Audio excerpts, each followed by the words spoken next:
एक बंदा सी ਉਹਨੇ लून वाली ਚੱਕੀ लाई सी। लून बाजारों लैके आउंदा सी ढेलियां वाला ते ਉਹ लिया के पी के ते फिर ਜਿਹੜਾ ना अगे वेचदा हुंदा सी। रोजाना सुबह सुबह लून लैण वास्ते मंडी जांदा हुंदा सी ते उत्थों जाके ਉਹਨੇ खोती रेहड़ी ते लून लदना ते लैके आ जाना ढेलियां वाला ਜਿਹੜਾ लून हुंदा है। ਜਿਹੜੇ रस्ते तो वापस आंदा हुंदा सी ਉਹ रस्ते दे विच एक नदी सी उतों पानी लंघदा हुंदा सी ते ਉਹਦਾ ते डेली दा काम सी ਉਹਨੇ जाना लून लैके आना ते लिया के पी के ते वेच देना करना।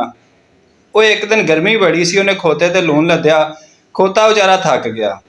वो जो नदी आई ना उत्थे आके उहदा पैर तिलक गया ते खोता डिग पिया।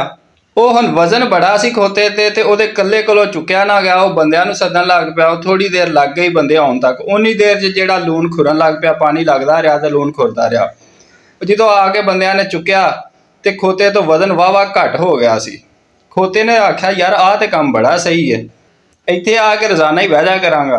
एवें फिर होया। वो अगले दिन फिर गया लून लैन। वापसी आ रहा सी ते खोता उत्थे जान बुझ के ही बह गया। वो फिर जिहड़ा लून खुर गया ते वजन घट हो गया, खोता फिर टुर पिया। वो इस तरह करदा रहा, 3-4 दिन कीता ते मालक नूं समझ आ गई कि ये जान के करदा है। उन्हें आख्या अच्छा इहदा हुण मैं इलाज करना वा। अगले दिन गया ते उन्हें लून की जगह ते ना उत्थों रूह खरीद लिया।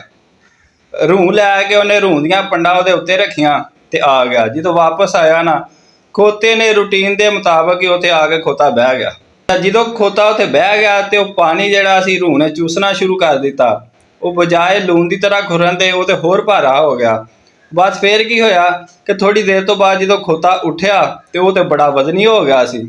मालक ने फिर उतों जिहड़ा ना डंडियां नाल कुट कुट के उन्हें फिर पिंड तक लिआंदा। फिर खोता समझ गया कि अगर जान बुझ के किसी नूं तंग करिए तो फिर अगला बंदा भी उहदा कोई ना कोई हल कढ लैंदा। इस वजह तो अगर किसी काम दे विच कदी कोई तुक्का लग जाता है तो उहदा ये मतलब नहीं कि हर वारी उवें ही हुंदा है। ये बस तुक्का 1-2 वारी लगदा हुंदा है।